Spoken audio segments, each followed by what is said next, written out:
All right. I think we are live. Yes, we are. It's in 3, 2, 1. We are live. We are back. Show number 2 after the hiatus. We're back. I'm just going to. Should we get it? Before we officially start. Yeah, let's pass it all along. Pass it all along. I don't see anybody. The viewers are coming right back. Yeah, I don't think they knew that we were going to come back with so many different shows. The Facebook doesn't matter. It's just we're recording for. We like a live audience. It's important to have a live audience, even if. Listen, Phil just shared it up, so we're good to go. Any performer is important because, you win over fans one at a time. It would be great if there was 10,000 fans, but if there's while we're waiting,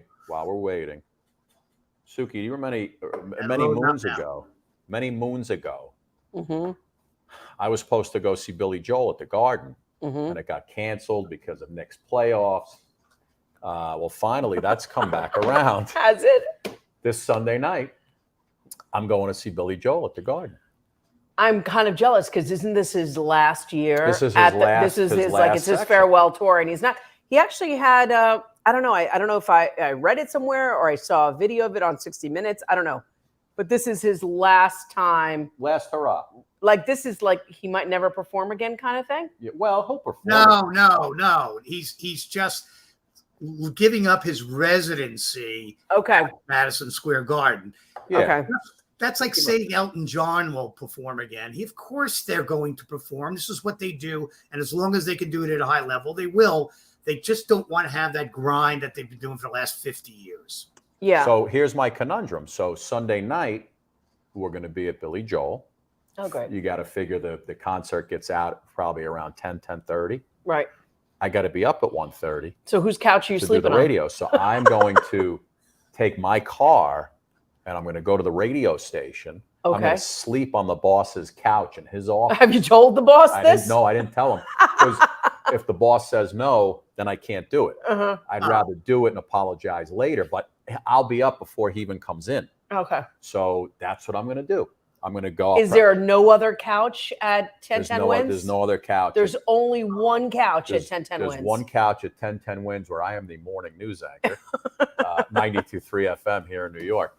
So listen, we had the tickets for a long time. I can't give up Billy Joel because I got to get up. It's only it's one night, right? So we got to work through it. Yeah, I mean, listen, you've seen Billy Joel in concert a million times, right? Love it. Yeah. Ladies and gentlemen, I want to know if he's as good as he was, because there's so many mixed reviews on Billy Joel right now. But you know what? He's a New York classic. It's like the Empire State Building. Absolutely. It's like the Daily News. Yeah. It's like the New York Post. Billy Joel at half mass is still exactly. At half mass. Interesting phrasing. Yeah. The fact is, you don't go to see these musicians. They're way past their prime. Because obviously they're not musically, and their vocal is not quite where it was. I mean, Elton and Billy or whatever, but it's the iconicness of what they do. That's why people do it. And in New York, it's the love of a native, right? It's like Springsteen in New Jersey, which is now he's having his health problems. Yeah, he's having an ulcer issue. Suk, does this logo say Suki, Scott, and Jeff, or did you add him to the logo? That's it. You know what? I think you need to leave. I do know something about music. I actually consider myself. Listen, would you get the guitar and play one of these days instead of talking about it? Don Most, and he's a pro. Let's hear. Ladies and gentlemen, before we get the show officially started, we got Don Most coming on in just a second. Dane Cook is on this particular program. World famous comedian, Dane Cook, comedian. Actor, comedian. I think he does everything but sing. Don Most does sing, by the way, and he does it very well. So we're going to talk to him, of course, about everything he's done in his career. Christmas CD, a swing CD. Yeah, I mean, Suk, what do I always tell you? My favorite show growing up? Happy Days. Happy Days. Tuesday nights, ABC, 8 o'clock. Happy Days, Laverne and Shirley, Three's Company, and I believe Too Close for Comfort. Suki, that is a lineup. That one can never forget. That matches the NBC lineup of Seinfeld and Friends, right? Must-see TV, they coined it. Yeah, unbelievable. And Will and Grace. Yep. Tuesday nights when I was a kid in the 70s. And he always used to go, how are you, how are you, how are you? Anyway, listen, let's officially start the show. We're going to bring in Donnie Most in a sec. And here we go, Jeff, in 3, 2, 1. The Suki and Scott Show. This is one of the funnest shows I've ever done. Lady, when you're with me, I'm smiling. It's musical. It's magical. Suki and Scott, that's 7 of hearts. Exactly. This is a sexy show. Someone's getting some action. Now, these larger-than-life personalities are on an exciting new journey as they bring you the Suki and Scott Show. You guys nailed it. You're great. You ask great questions. You listen. I answered you because I have respect for you guys, and it was a question respectfully put. The Suki and Scott Show is your one-stop destination for humor, You like De Niro and Cape Fear. Counselor! entertainment, Jesse's girl. Wonderful. Can you paint with all the colors of the wind? and optimism. You guys have such amazing energy. Ultraviolet light, it gets in there and it just fights the kung flu, is that right? Okay. Let's laugh together. I love him. The Suki and Scott Show. That's the best intro for a show I maybe have ever seen. Your intro is fantastic. Oh, yes, indeed, ladies and gentlemen. Welcome, welcome, welcome to another Suki and Scott show. The last one we did, Suk, our first time back. Kevin Sorbo, Kendra, Erica. What an amazing show. And today's no different. Oh my gosh, we've got comedian, actor Dane Cook coming up a little later on. And you know, there's a lot to talk to him about, a lot of different things. He's getting married. Amazing career. And you are fascinated by his wife or his fiance. Yes. Well, as he makes fun of it himself, she's a little younger than he is. But you know what? We're all jealous, and that's why people get on him online. And your favorite show, we get to talk about something Sunday, that was Monday, happy days, part of your history, Tuesday, part of our Wednesday, history, happy days, part of America, really, Thursday, American Friday, TV. happy days, And we're talking about Saturday, Donnie Most, one of the actors. He played Potsy on. No, He oh, played. Jesus. He played. Oh, wait. oh, Why did I say Potsy? Don, I'm he played sorry. Ralph Mouth. Don, Ralph Mouth. Don, I'm so sorry. But wait. they were interchangeable. They were best friends. They were Richie's best friend. Suk, I'll edit that out. Ready? Okay. Sunday, Monday, happy days. Oh, and we have actor Donnie Most, Happy who is on our show, and of course, he played Ralph Mouth. Right there, you go. How are you? How are you? How are you? Suk, I hope he didn't click off. I'd be totally. No, anyway, listen. he's kind. Don Most came on with us a couple years ago, Suk, but he had just come back from an overseas trip, and he was nice enough to come on. Like the minute he landed, he was at a hotel room. He came on. He was jet lagged. He was tired. Today I said, Don, you got to come back. And he came back. So today he's back because listen, the guy's constantly out there doing his thing. He's an amazing singer now. He's got like a whole. When you see him, Suk, he's got like this whole big band thing going on. 1950 hits like he swing does music. The swing music, the 50s. He's got a Christmas hits, CD. You know, the Bobby Darrens, you know, all that stuff that I love. The shark bites with his teeth. Yeah. Scarlet Billows. So Don's going to be here. Of course, we're going to talk about the Happy Days and all his music now. And we have a trivia. We have a trivia question for him. We do have a 70s sitcom TV trivia for him and you, Suki. Oh boy! So you guys will play against each other, and but I mean, I do remember like the phenom, like you were talking about. When we were growing up, it was ABC. You know, like you were saying. Yeah, it was. absolutely. You know, you started off with Happy Days. You went to Laverne and Shirley. I mean, it just went on, and then it was for the next generation. It was Must See Thursdays. That was on NBC. On NBC with Friends, Must See, whatever. But if you remember back in the day, like ABC had Fantasy Island. Oh my gosh! I think The Love Boat. Right? Yeah, Don would know. Was ABC The Love Boat? It was definitely The Love Boat. The Love Boat. Oh my gosh. Something exciting. How come we've lost theme songs? Suk, Can we go back to that? None of these shows have songs anymore, right? Nothing. I don't know any of them these days. Nothing. Anyway, let's get Don in. Here's a little look at Don Most doing his thing on stage, and then we'll bring him in on the other side. Take a look. Ladies and gentlemen, please welcome Mr. Donnie Most. What a day this has been. What a rare mood I'm in. Why, it's almost like being in love.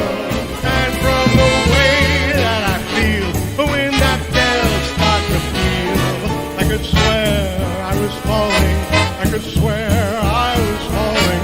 Why, it's almost like being. And now Maggie's been just like a sailor. Could it be our boy's done something right? I can't dive, oh, yes, she taught me. Now that Maggie's back in town.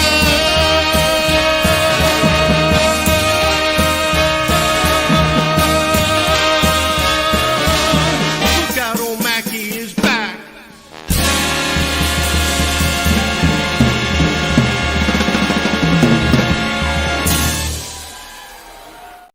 To Miss Alana Wow. and oh, Lucy Brown. Don, listen. Donnie Most, Don, everybody. I apologize.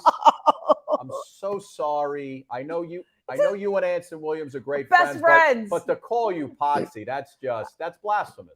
You know, it's not the first time that's happened. You know? it's I quite apologize. okay. And you know what? And it's not like they just saw each other because you were his best man just recently, right? I sure was. Yeah, it was a beautiful wedding in his backyard. He got married to this wonderful woman, Sharon, and I was so happy to be his best man. Oh. And I mean, we're like brothers. We're just best friends. It's so great. Yeah, I love you so guys. Cool. It's so cool that you guys stay great friends all these. We had Anson Williams on like maybe 2 years ago, and he said the same thing. And it's so great because again, I used to, there were no DVRs, no VCRs. I had to be in front of that TV 8 o'clock on Tuesday nights to see my favorite shows. And, Fonzie was the man. And, and the characters were the characters. Yeah, the characters were great. Mr. and Mrs. C. You guys were great. Yeah, thank you. The scripts were so fun. It was just, it was that good old wholesome 50s type of deal. And listen, I think everybody grew up to do okay in the business. If I'm not mistaken, Ron Howard's doing okay. Yeah, he's right? doing okay. Henry Winkler, you see all over now too. Yeah, Henry won the Emmy a year or so ago for Barry. Barry. He's great in that show. Well, I expected him to be fantastic. Henry was such a amazing actor, and he was so different than the character he played, and that was a real testament to his talent that he became as popular as he did and loved for this character. And it was like I said, nothing like Henry in real life. So it's great to see him winning that Emmy that he deserved many years ago. Yeah, absolutely. And the other thing is that it was just a fabric of our lives. And I say that because we all had the lunch boxes. You guys had characters like, Barbie doll, like dolls, collectible dolls. Yeah. Back in the days. I mean, like we had all of that stuff. And the Happy Days lunchbox. lunchbox. The Happy Days lunchbox. I mean, it was more than just it was so many different things that made that show part of us. For you, because we love to look at nostalgia differently on this show. When you look back all these many years, how did it define, or what do you see now that you didn't see before? Wow. That's a good question. What do I see now that I didn't see? I think I appreciate one of the things that Gary Marshall, our exec producer and creator, he made a very strong point that he wanted all the shows, of course, to be funny and all that, but he wanted it maybe to have a little bit of a message, some sort of good, wholesome family values type of message, and some heart and some meaning. And there were always, if you watch those shows, you'll see that without being heavy-handed, without hitting people over the head with it, there was something really, really beautiful and valuable that was put across. And I don't know if I appreciated that as much, when I was 20 years old, 21, 22. it was like, oh, can't we get a little edgier? Can't we, be a little edgier than this? Because, it's 20. But now I appreciate that and really admire Gary even more than I did back then, which was a lot back then. Yeah, no, it's amazing. Again, it's so wild just looking at you guys now and just remembering, we pop up the pictures and sing. When I was a kid and I was in 5th grade, I was running for school president.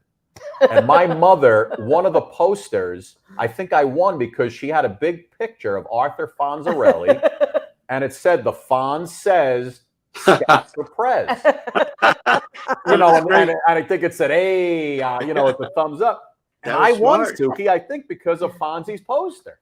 That's great. I love that. The Fonz says vote.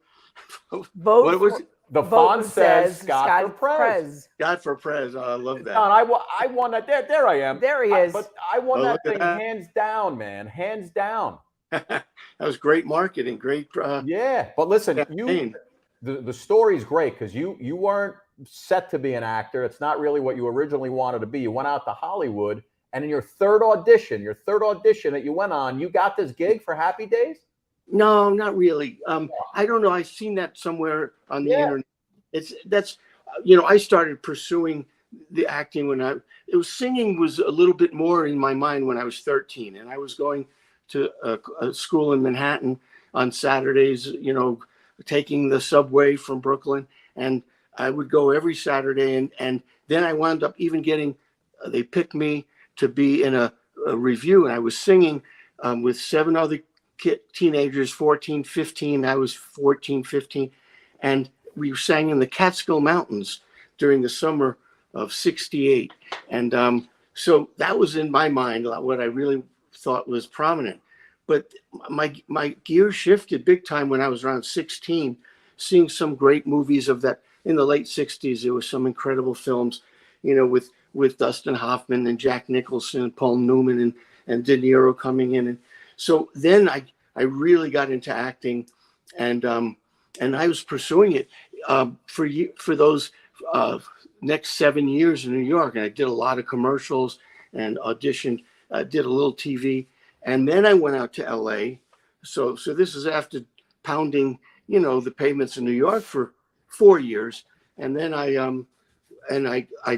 landed a guest role right away, and then another one, and then there was nothing for a while, and then Happy Days came along after several months where I thought, I made a mistake coming out here. I should go back to New York, and then Happy Days came up. So, I mean, it was still pretty quick in the relative terms, but it doesn't take into account that I started really going after it when I was 13. Nice. Wow.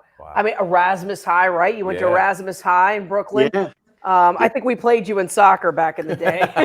But what school were you at? I was in another town, and we used to come and play kids in Brooklyn. Staten Island. Staten Island. I grew up on Staten Island, and so we'd come into Brooklyn to play the big leagues. Yeah. And Erasmus was one of it, along with Midwood High School. Midwood, yeah. Lincoln. Yeah, big schools with a lot of talented actors and entertainers who came through those hallways. What I was curious about was when you were singing on Happy Days, did you know that then that would lead to your lifelong passion and connecting you back to what you originally wanted to do as a child?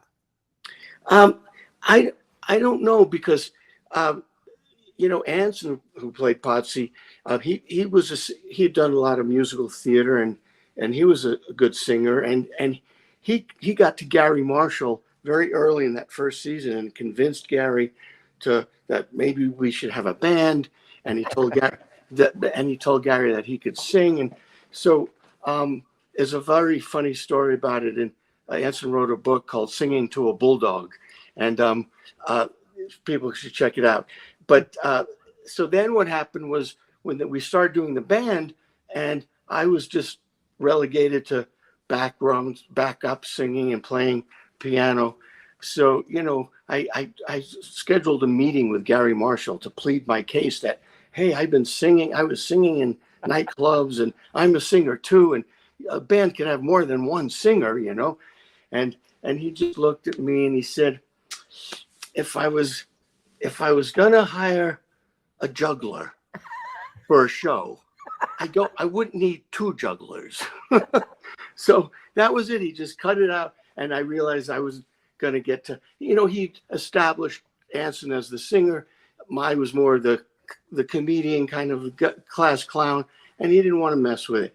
So when I got to sing on the show here and there, it was great. I was great, but I didn't know that it would.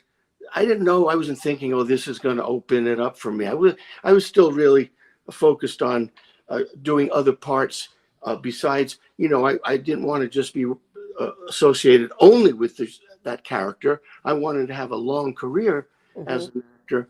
So I wanted to get some films and theater and to get a chance to play other roles. That was more uppermost in my mind then. So, and I know you do, you direct films also. So out of those three things, what's your preference, singing, acting, or behind the camera? Which one do you like the best? That's so difficult. People have asked me that, and it's so hard. I would say it's either acting or singing. But the difference is that when you're singing, you get to pick the material, some of the greatest songs ever written. And, so the content is fantastic. When you're acting, except for a very few people, so lucky, you don't always get to pick the one kind of script, and this, I'm only going to do this. And, sometimes you take things because it's giving you a chance to show yourself in something different.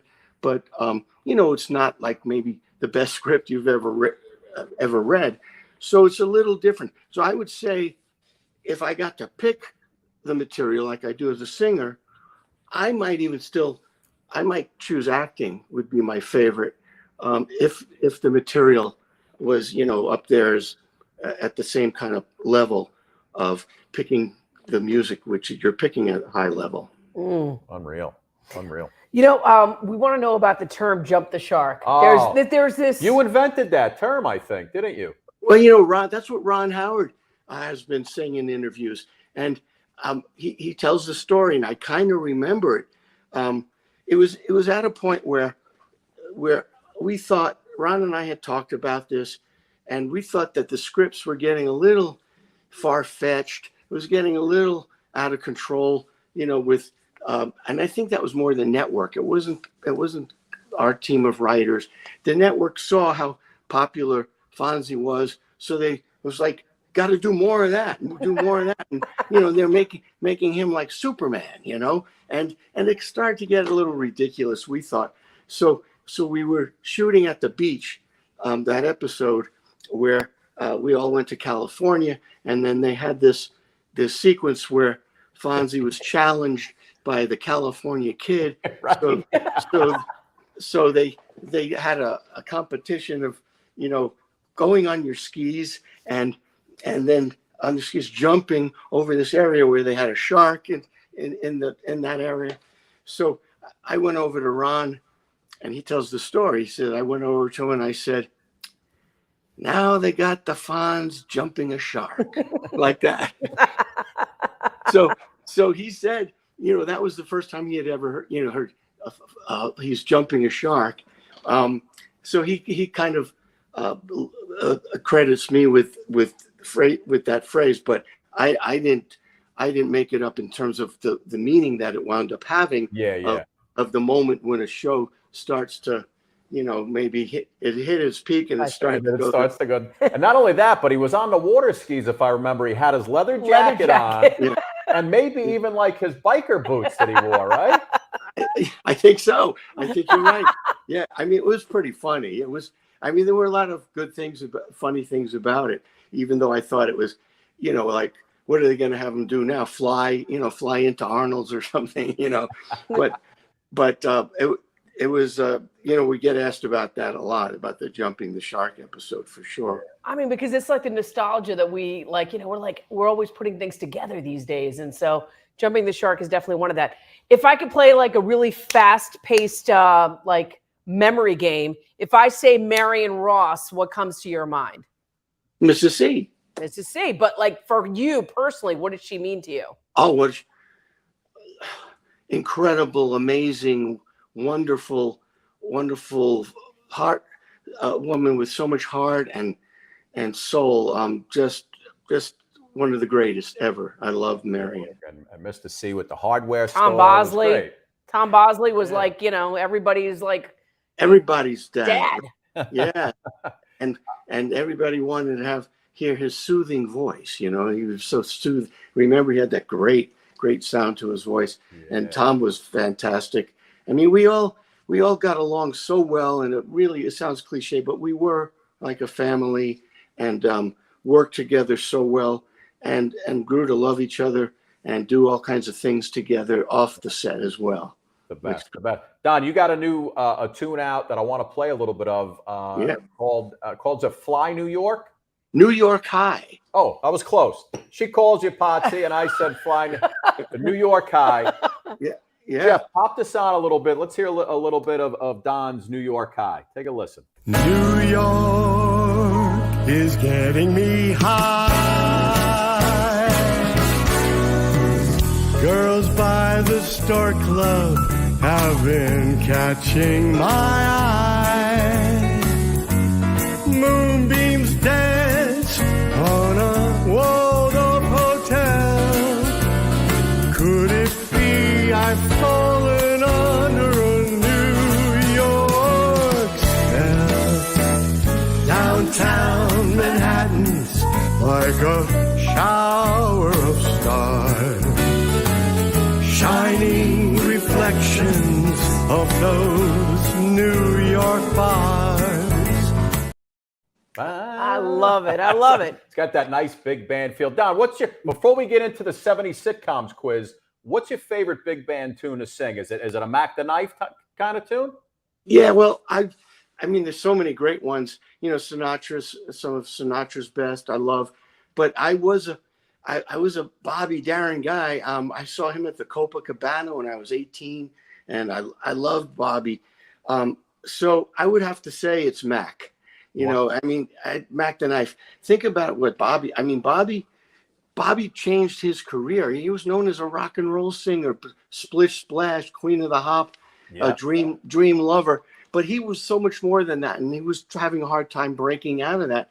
And then he got to do this album called That's All, where he did a lot of the great standards, and then he turned Mac the Knife, you know, into this swinging, amazing song. So, you know, so I was singing along with Bobby when I was playing the record.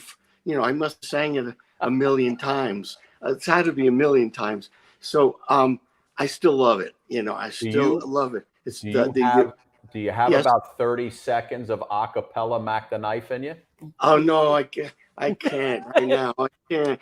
Oh, the shark babe has such teeth, dear, and he shows them pearly white. Just a jackknife has old Mac Heath, babe, and he keeps it up out of sight. That's about all I got right now. Oh, there's a tugboat. Down by my river, don't you know? Where the cement bag just drooping on down. Okay, and no more. You got me going. I just want to know what it feels like to have a 20-piece band behind you and that wall of sound kind of crushing you as you're singing these classics. Oh, it's such a high. Talk about a high.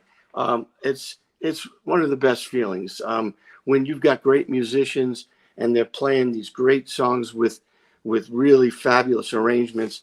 You know, I feel like when I get in that situation, it's like, you know, you just get on the wave and you're riding that wave, like you said, that powerful wall of sound, and it gets the juices going, and you know, and the audience feels it, and there's that sort of organic thing going on, synergy between you and the audience. It's like I said, amazing high. Yeah, it's great. And listen, we got Dane Cooks coming up in just a few minutes. But listen, before you go, Don, I have a little 70s sitcom trivia for you. Okay. I want to see how well you're remembering. I want Suki to. She's going to play as well because obviously she don't know who's playing who these days. So here we go. We'll start out with a little Happy Days. You ready? Go. Here you go. Okay. And I'll give you multiple choice if you don't know the answer. Here we go. Okay. In the hit show Happy Days, Arthur Fonzarelli always said his idol was who? His idol. He always said his idol was who, or is it whom? Sue? How come I don't know this? It wasn't Elvis, was it? No, I'm going to give you multiple choice. Okay. Is it A, Elvis Presley, Okay. B, The Lone Ranger, or C, James Dean? C. Oh, James Dean. Yeah, I mean, I know he loved James Dean, but he also loved the Lone Ranger. He did a lot. That's a tough one, even with a multiple choice. C. Suki says C. James. I'm going to go with James Dean. Yeah. 5 seconds, Don. I think I'm going to go along with Suki. I think it might have been James Dean. Congratulations. You're both wrong. It was the Lone Ranger. What? Nice. The Lone Ranger. Yeah, it wasn't Fonzie James loves Dean? the Lone Ranger, Suki. I know Fonzie like nobody's business. Yeah, that's. I knew that was a tough one. Here we go. Okay. In the hit TV show MASH, Yeah. Gary Bergdorf played which popular character? He played Radar. Radar. Radar is the correct answer. Radar O'Reilly. Next question.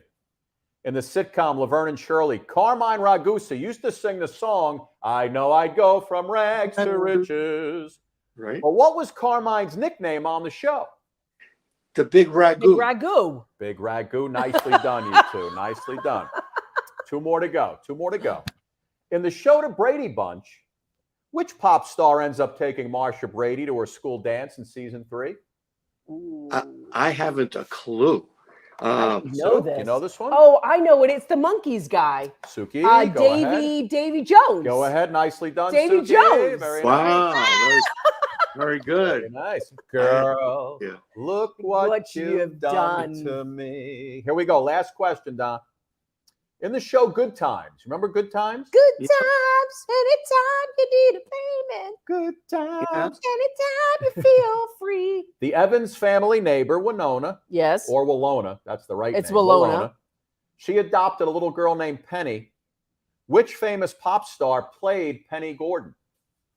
Wow. I didn't watch that show a lot, so maybe Suki knows this because I Famous pop star. I'll give you a hint. She has a very famous brother who's part of a group called the Jackson 5. Oh. Oh. What kind of hint is that? Janet Jackson. Yes. Yeah. Jeez Louise. Oh my That was gosh. a Oh baby my Janet gosh. Jackson. Don, listen, are you going on tour anytime soon? No, not right now. I recently moved and I've got a lot of personal things I got to take care of.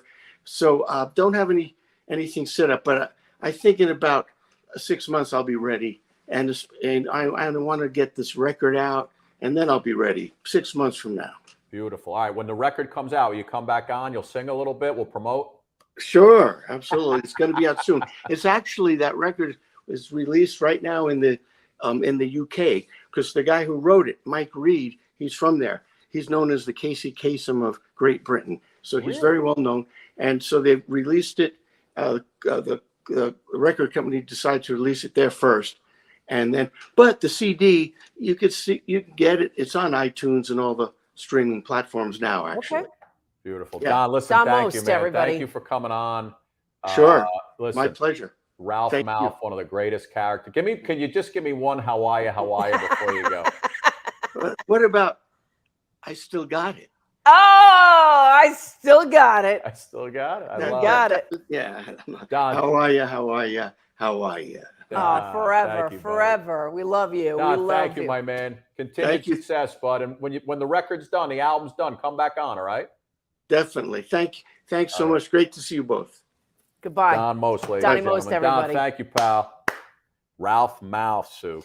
Ralph Mouth. And the fact that Ralph Mouth and Potsy are still best friends Anson Williams. just makes your It's heart like unbelievable. sing a little bit louder. Yeah. You know what I mean? Ladies and gentlemen, normally that would be enough for a show, right?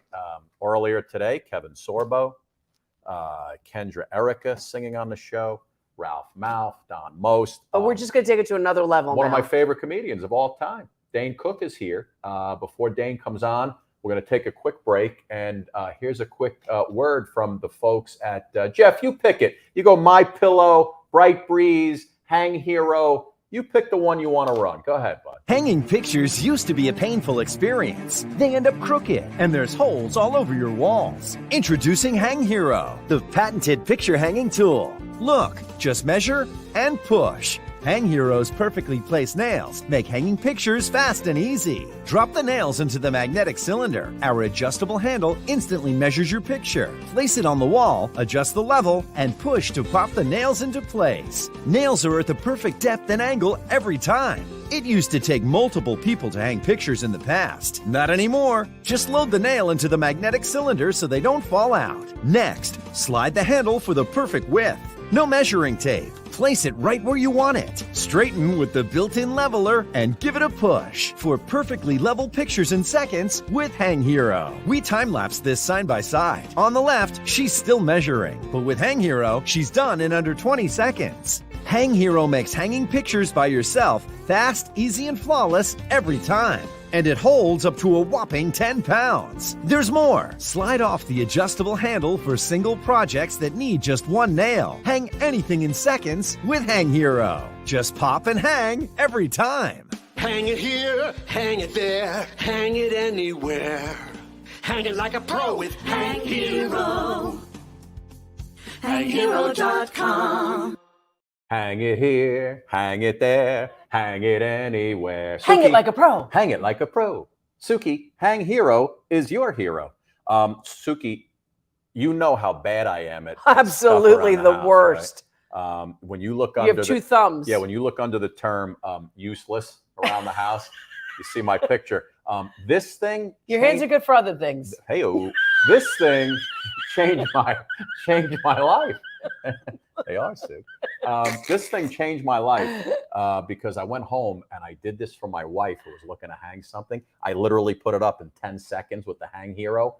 And ladies and gentlemen, I don't want to tell you what happened after that, but I was Scotty the construction worker after that one. So it was tool time at your house. This but like, is an amazing product. It really is. We don't steer you wrong here on the show. You know that. It's fast, it's easy, it's quick, and I love it because I'll just say this. You could take this thingamajiggy out, this portion, and you could just do a single one. You do the single nail also. Yep. And, yeah, it's amazing. And you don't have to drop the nail or worry because it has a magnet on it. Anyway, go to hanghero.com, check it out. I'm going to tell you, it's a very useful tool to have in your arsenal at home. Suk, our next guest, Dane Cook, has basically, if he were to retire now, he's done it all. I think he has already. This is a guy sold out Madison Square Garden. Sold out the Garden. I think he was the second guy to do it after Dice, but we'll talk to him about that. He was one of those guys, Suki. He was one of the first comedians to take advantage way back of like social media, MySpace and websites to really build his own following. And he had, back in the day, he had that young audience. He was doing the colleges. It was all of us. And he's so friggin' funny. Anyway, he just had a special that came out recently that he actually produced himself at his house, which you could still buy. And he actually has a part 2 coming out of that as well. I'm going to talk to him about all of it. But here's a quick trailer for the first one. Dane Cook, take a look, and he's here on the other side. Watch. This is my actual house. I know some of you guys are like, that's it. I've been dealing with a stalker. She was staring up at my house like she wanted to fight my house. You're gonna die now! I planned a murder, and how to get away with that murder, absolutely in my favor. I'm so happy in my relationship that I bet the internet's happy for me. I should check. I'm 49, my girlfriend's 23. She was doing her homework, and I said, where have you been all my life? And then I remembered she wasn't alive for the first 26 years of it.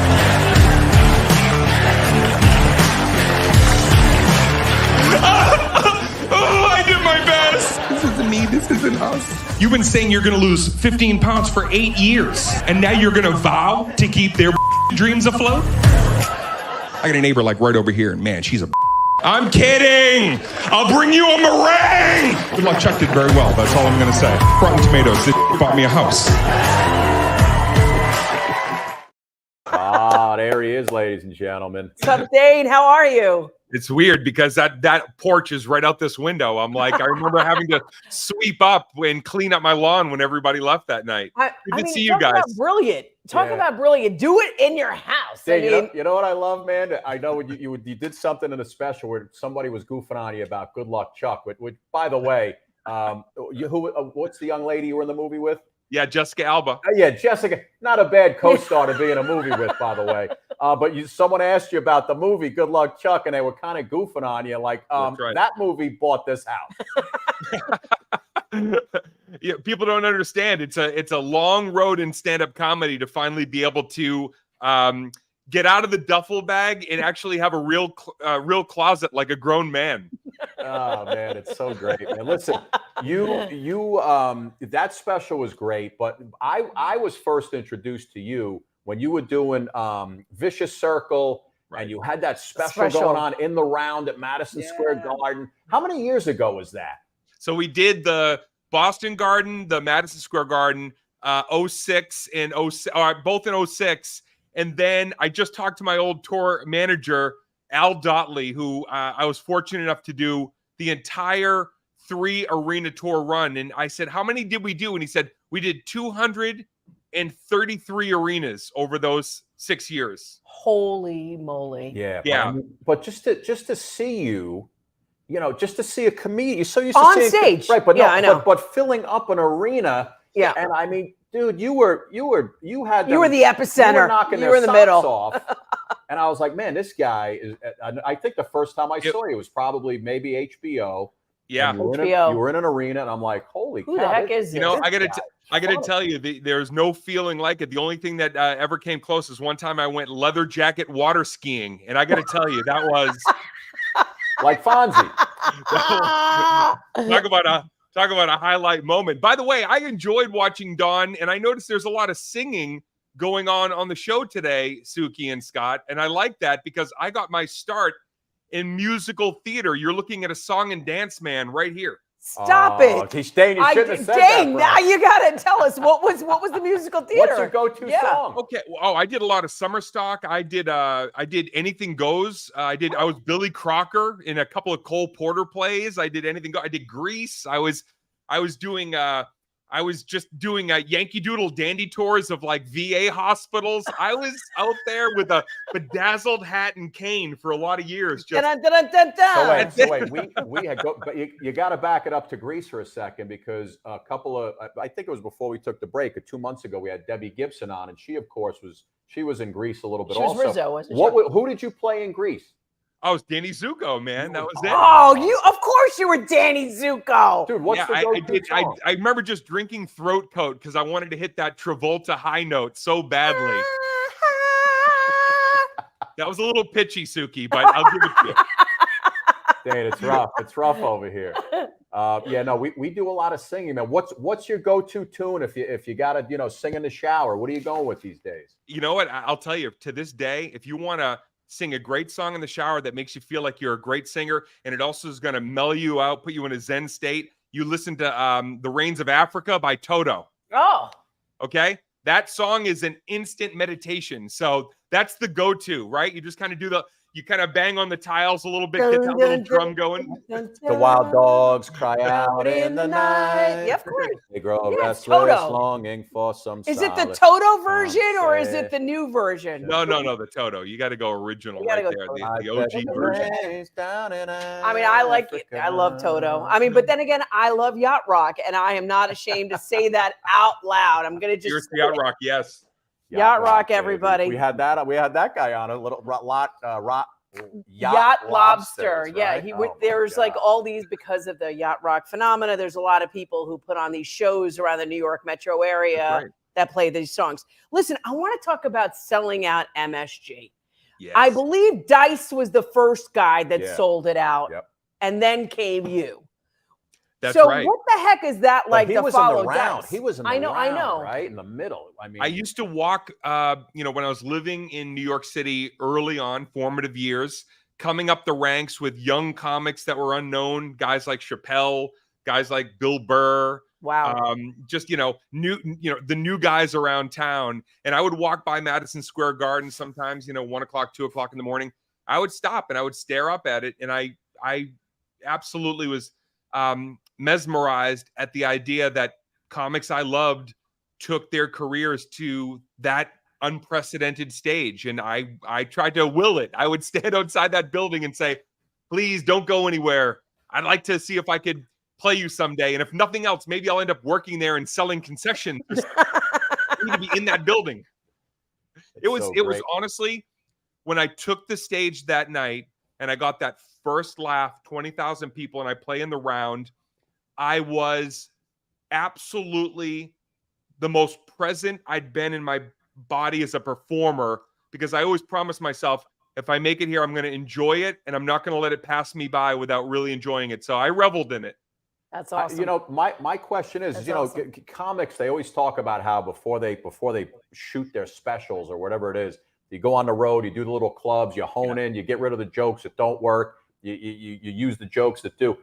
How do you know, man, when you're about to go out, when you say, all right, I'm ready for the Garden, how do you know you've got that 1 hour down and and you're happy with every joke you're about to tell? I will tell you, Scott, when you go out in front of pretty much any crowd, okay, you always want that first laugh. But when you go out in front of an unprecedented event level evening, one that everybody's going to be, yapping about for hopefully months, maybe years to come, all you're thinking is, please let me get that first laugh. Please let me get that first laugh. So what you do is you're working on that whole set for the year leading up to it. But every single night, you're trying that opening bit, and that's the one that you're like, that can't be 98%. That has to be the one. So once I knew I had that and I got that first laugh, I just leaned into it. And years later, I had a lunch with Steve Martin, and I had the opportunity to sit with him, and he's one of the comics I wanted to emulate. I had such an affinity and respect for, and he was nice enough to offer to take me out to lunch. Wow. And he said something so beautiful during our conversation. He said, when you're up there, you're using every fiber in your body. He goes, are you like me where you feel like even your pinky toe in your shoes performing? And when he said that, I said, absolutely, more than any night, Madison Square Garden, I felt like every single particle in my body was there to give off whatever I could to give him a great show. Amazing. Really, do you remember back? You remember what the first joke was? What you opened with? Yeah, I probably can't share it here. It was. Is this a late night show, Suki and Scott? What time it is not, unfortunately, sadly. No. I'll say it like this: the rough and tumbly formative years. Certainly when you're a young person, you're talking about young people stuff, which is usually like sex, drugs, and rock and roll kind of stuff. And I knew little about two of those things. So a lot of the early stuff really was nostalgia based. I would talk about growing up with Speak and Spell. I would talk about my dad was a little buzzed when he put the slip and slide down and he put it over a rock in the yard. I was talking about the stuff that I knew everybody could relate to. And that's really where you start as a comic. Try to find those observe and report moments so people can go, oh, yeah, I'm aware of that. Me also. I get it. I love it. Listen, I'm a young parent, right? Yeah. I have a young kid, and I look for those things like Speak and Spell. Like I look for these things off market on eBay like a crazy person. Yeah, because the kids don't know what the hell to do with anything these days. Yeah. My daughter's like 10 years old, begging me for an iPhone. Like it's like that is like it's her. Coke. It's cocaine. It has to happen, Mom. I need an iPhone. I'm like, what? It was really cool. I just did the Mohegan Sun Arena on the first phase of the Perfectly Shattered tour, March, April dates. And I was at Mohegan Sun, which I played several times. The arena holds about 9,000. Yeah, and Mark Geddes Arena, sold out show. Love it. Great new routine for everybody. And I got to meet with one of the people after the show, and they introduced me to their family. And they said, when we first saw you, it was one of our first dates, first or second date. Now we're bringing our whole family out to see you at Mohegan Sun together. And I will tell you, I feel very grateful to be 32 years into slinging jokes, telling stories, And I appreciate that I get to sit here and talk about the next phase with you guys. Yeah, well, you know what? We'll talk about that in a second. But I found some stuff online. Yeah. And I just, for some reason. Oh no! Don't. That's not a good opening, Scott. Found some stuff online, Dane. I started going into a rabbit hole with your videos, and I found one of you. You're a tad younger, maybe from last year. Oh boy! But the bit's about 2 minutes. Normally, I wouldn't play something that long, but it takes you a little bit to get into it. But it's really funny, and it's stuff that everybody can relate to. Okay. I'm going to take you back a long time. You're a little skinnier. All right. Oh, thanks a lot. Jeez. And take a look at this, Sook. It's about 2 minutes. You're killing the guy. Dane Cook. We're going back. I probably hadn't eaten for about 4 years back then. So yeah, I'm healthy. Take a look. Jeff I was emaciated on the road, Scott. Come on, give me a break. I was eating. You go into any fast food restaurant. You go up to the counter, right? You got to be really cool. Don't be all Chuckle House. You know, you got to be like Van Damme. Just don't be all high. Just be, you know. You go up to the counter. You be very cool. You just greet the person, give them a little hello, good evening. Then you look up, and they have the menu, you know, right up over the head, right there. They always have the menu. Take a second to look up. And just like this. This is how you have to do it. Just like this. You're going to point up. You have to point and order something that doesn't exist on the menu.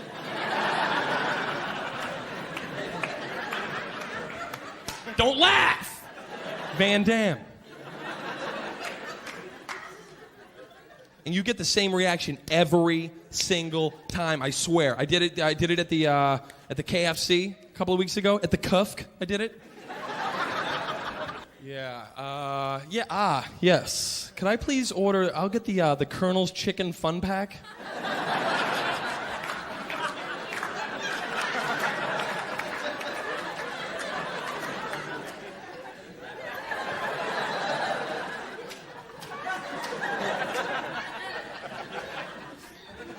Just the fun pack, please. Right here it is. Same reaction every single time. Right here. Yeah, just the fun pack. Ready?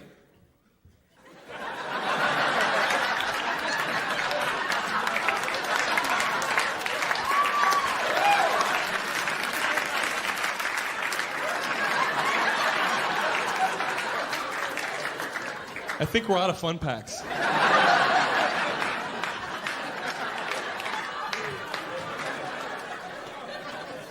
I think that's a limited time offer.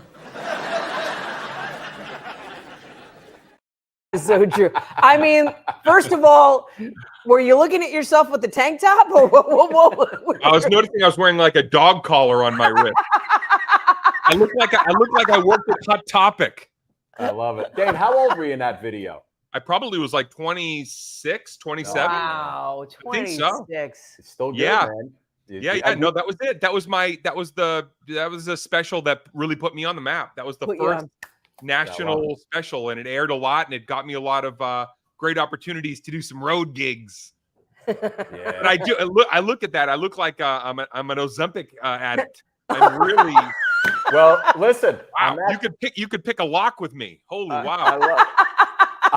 On that topic, I saw you talking to Fallon, and I would love it if you could just tell Suki and our audience, you know, give a quick glance over on the colonoscopy story that you told Jimmy Fallon. I was hysterical watching. Well, okay. Again, I'll share it in a way of, you know, proper decorum. When I went in to get my colonoscopy, the doctor, very pleasant, very professional, but right as he's wheeling me into the room, he says to me, "I got to stop." And he stops rolling down the hallway and he goes, "You know, I'm a big fan of yours." And I said, I'm about to be a big fan of yours. And then we get into the room and you know, the anesthesiologist is like, "I have to say something, my favorite bit." And then a nurse came. So all three people are now standing around me quoting my comedy routines. All three are laughing and quoting. And I think I said before they put me under, I think I said, "Well, you're about to see a side of Dane Cook that you've never seen before." That's so funny. But you also you screwed up with the pre liquids, right? The pill. Oh yeah, I took both. I was supposed to only take either the pill or the whatever you're supposed to take to clear you out. And I screwed up and I ended up taking both. So you were really clean. I was perfectly ready for that up close and personal moment. But you were primed. Night before, I was clutching the side of the toilet, and it was a fever dream. For those of you, we've all had colonoscopies. We know how it goes. We know how it goes. Welcome to getting older, Let's everybody. Cheers to that. Welcome to getting older. Let's cheers to that colonoscopy when you get to a certain age, people. That's so funny. Dane, I know, and we don't have to get into all the details of where, but I know you got engaged recently, and I know you're happier than you've ever been. And your fiance is a beautiful girl, but I know even like you teased on the the special, she's in her mid-20s. You met her while she was doing homework. And listen, people online, they're going to hammer you all day long because, listen, we're all jealous, quite frankly. But dude, this is, I see your Instagram because I follow you, and it looks like you are happier and more grounded right now than you've ever been in your life. Oh man, love is the greatest thing ever. Love is love. There's nothing, unfortunately, nothing funny other than love is the greatest thing. I love it. I always think that it also comes to you when you when you're ready for it, right? I mean, Scott met his lovely wife 30 years ago. Oh. And they sang Barry Manilow songs in college or something crazy like that. Dane, singing Manilow. But yeah, and I met my love of my life later in life. So I think it comes when it's supposed to come. So congratulations to you, and we wish you the best. Listen, let's talk about the special. So we got to get that out there. Well, you got let me ask you a question. The one that you did at your house, people could still buy that to watch it. It's right? on Amazon? Yeah, it's pretty much anywhere that you can get your iPad, computer, or TV. It's on Apple TV. It's on Amazon Prime. Yeah. It's on Google Play. And it's, of course, on DaneCook.com with the tour dates for the October-November tour. And I can't wait to see that. You're in New York in the October-November. The new one? Absolutely. Always got to come back through New York. One way or the other, whether it's New York State, New York City, there isn't a tour that I do or a phase of it that I don't have to come back and do some East Coast, but certainly Boston and New York always. Always. Do you know where you're going to be in New York, in the area? Yeah, I'm doing the Paramount. Okay, wow. Nice. Yeah. Beautiful. Long Island. We got to go see that. Yeah, that's a great place. Great room. Amazing comedy spot right there. Yeah. And we have the lead singer from the Gin Blossoms is coming on soon because I think they're there next week. Next week at the Paramount too, playing. Yeah, that should be cool. So you're out on tour. I mean, do you still get just as jazzed up every time you go out on that stage? There's no better feeling than you work locally on your new routine. And then when you know you have something brand new, especially since fans are now coming, some fans have seen me a dozen times. It's like you want to make sure that it's always a high caliber show, but a new show. Yeah. So that there's brand new, content. Some people want to see the throwback stuff, but I always feel like comedy, if you want to go back and watch a great classic clip, it's better to just go back and watch it in its first form. But when you come out and see the new tour, I want people to come out and see what's reflective of where I'm at in my life right now. So yeah, I mean, I feel that way. I feel like it's the evolution of the artist, right? It's the evolution of where they are, where their mind is, and comedians do it better. The satirical sense of who we are as a society today. There's nobody else who could make us look at ourselves and make us laugh at ourselves other than comedians. And I couldn't do what you guys do. So smart. Yeah, so smart. I love it. So, there's no better feeling in the world than providing laughter, and there's no greater feeling than laughing. And it helps you through anything and everything. The highlight moments of my life and the traumatic moments of my life. I've always found ways to turn that into observe and report and then share it with my fans around the world. So very lucky, very excited about the next one, even though above it all is enjoying its, I guess it's in its infancy as it's only been out a few months right now, the special. All right. So what is all that stuff behind you right now? There's a lot of Star Wars stuff. Yeah, I got a little bit of everything. This is let's see, all these things over here are Star Wars related. My friend worked at the prop house, so I got some of the original. Oh, okay, circle of life moment with the pups. Go outside. Hey, who's that? Yeah. Oh, I got a Rhodesian Ridgeback puppy and my other dog who's 7, Chopper. Chopper. But yeah, so I've always kind of been into some collectibles from time to time, and you see a few old Rock'em Sock'em robots from back in the. Oh my God, the Rock'em Sock'em robots. Yeah. When a head pops off. Yeah. Love that. Dane, greatest comedian of all time. Who is it? Oh, that's a tough one. The greatest comedian of all time. It's tricky because I feel like it's tied between Pryor and Carlin. Incredible storytellers. They could be poignant. They could be absurd, irreverent. I got to put them both tied for first. Wow. I mean, you can't compete with that. I got to tell you, I have been. I caught up on all my Chappelle specials. Oh my God, Dave Chappelle's right up there. Yeah. Just incredible. And by the way, I read about you guys and this record that you kept going back and forth on, 5 hours on stage, 6 hours on stage. And you broke Chappelle's record for 7 hours on stage? Well, it was a local record. I think the world record's like 30 hours, but it was a local. We had fun for a couple of years where he would do 5 hours. I would do 5.5 hours. He'd come and do 6 hours. And then I think I did 7. And Dave was just like, I'm just going to go over here and be way more successful and for the world. So I hold the current record at a local comedy club. I love it. Listen, I love it. Before you go, it's time to take the famous comedians quiz. You ready? Oh boy. Okay. I think you'll get all these. I think you're going to be good at this. Okay. And Suki will help you because she doesn't know any of these answers. But here we go. You ready? Go. This one you'll get. Which famous comedian got one of his first big screen roles playing Pookie in New Jack City? Oh, I know that. Chris Rock. Yes. Nicely done. Nicely done. Which comedian's biography is entitled The Bedwetter? Ooh. Sarah Silverman. Nicely done, my friend. See, he doesn't need the multiple choice, Suki. Which comedian began his film career as Achu in Mel Brooks' Robin Hood Men in Tights? Oh, I know that. Well, Chappelle's in there. Mm-hmm. That's your answer. You're right. Yeah. It's Chappelle. Name I was didn't know if there was a few other comedians because he likes to put comics, but yeah. That's Dave. Achu. I love that name.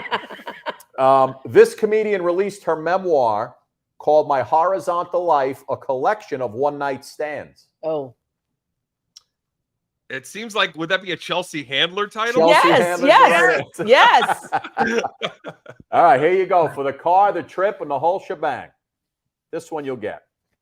Okay. Which comedian grossed over $50 million with his stand-up comedy film? Which comedian $50 million with a stand-up comedy film? Was it like a film that was in theaters? That's all I can give you. Kevin.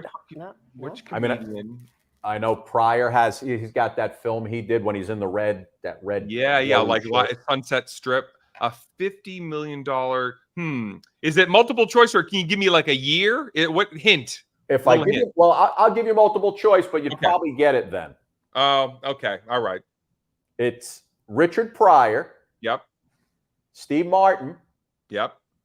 Eddie Murphy. I think it might be Eddie Murphy. I don't know why. I'm with Eddie Murphy Raw. Eddie Murphy Raw. $50 million. Remember how big that was? My favorite Eddie Murphy experience was when Good Luck Chuck came out and we did a premiere in Hollywood. All of a sudden, Eddie Murphy walked in. He walked down the red carpet. I did not have a personal relationship with Eddie Murphy. I was blown away, actually, that he had showed up. And when I went up to say, thank you for coming down, he understood that I'd done a lot of work, do some inner city stuff. And he caught wind of it and he goes, I heard what you were doing. And I want to come show you some love and some support. So we're in the movie theater and the lights go down. And one of the first funny things that happens in the movie, as I'm sitting there knowing Eddie Murphy's behind me about 3 rows back in the total darkness, the first funny thing happens. And all of a sudden I hear, it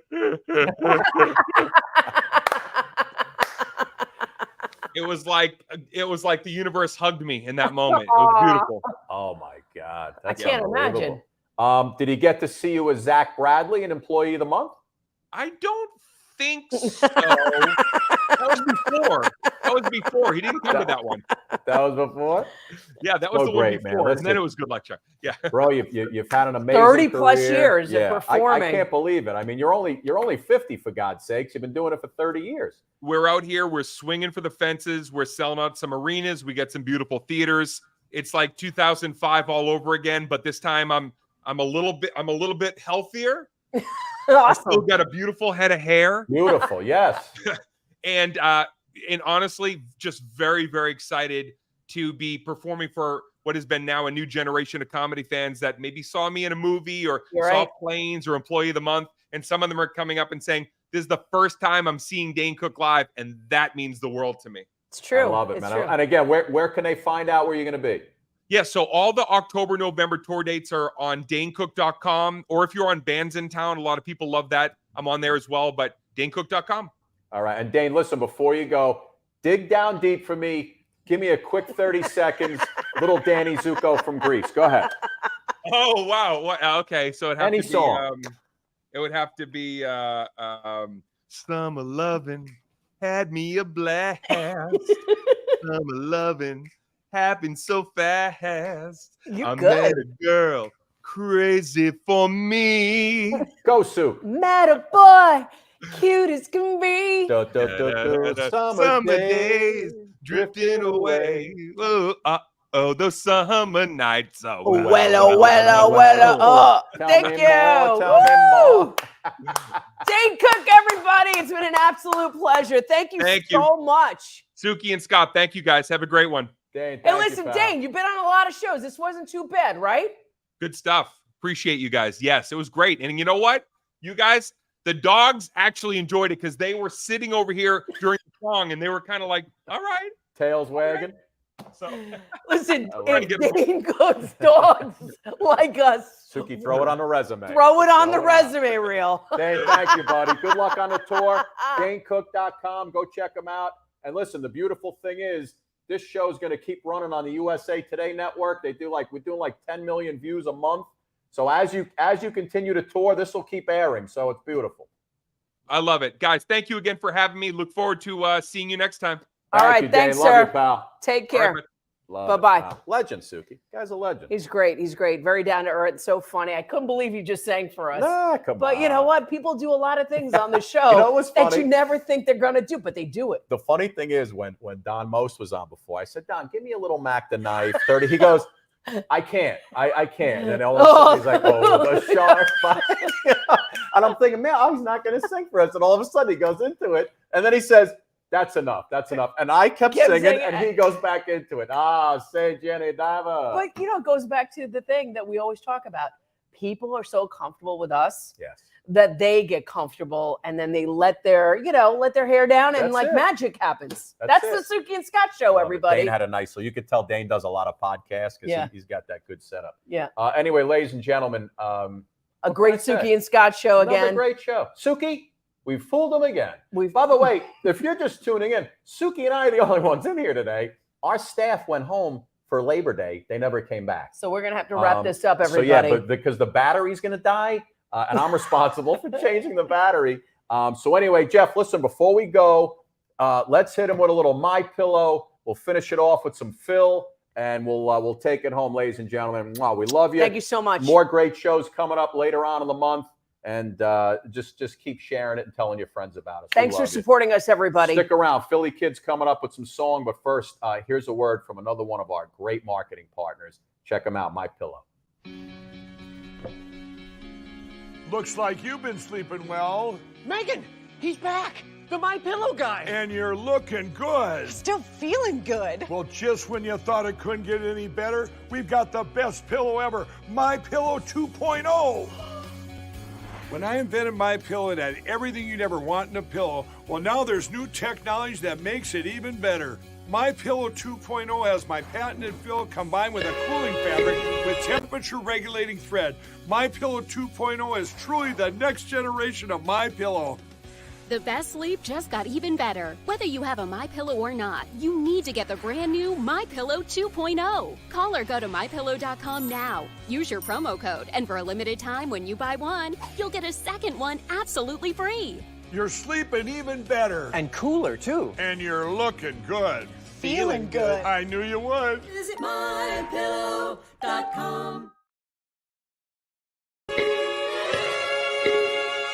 This time I'm walking to New Orleans. I'm walking to New Orleans. I'm gonna need 2 pair of shoes when I get through walking these blues. When I get back to New Orleans, I got my suitcase in my hand. Now ain't that a shame? I'm leaving here today. Yeah, I'm going back home to stay. Yes, I'm walking to New Orleans. You used to be my honey, till you spend all my money. Ain't no use for you to cry. I'll see you by and by, 'cause I'm walking to New Orleans. I got no time for talking. I gotta keep on walking. New Orleans is my home. That's the reason why I'm gone. Yes, I'm walking to New Orleans. I'm walking to New Orleans.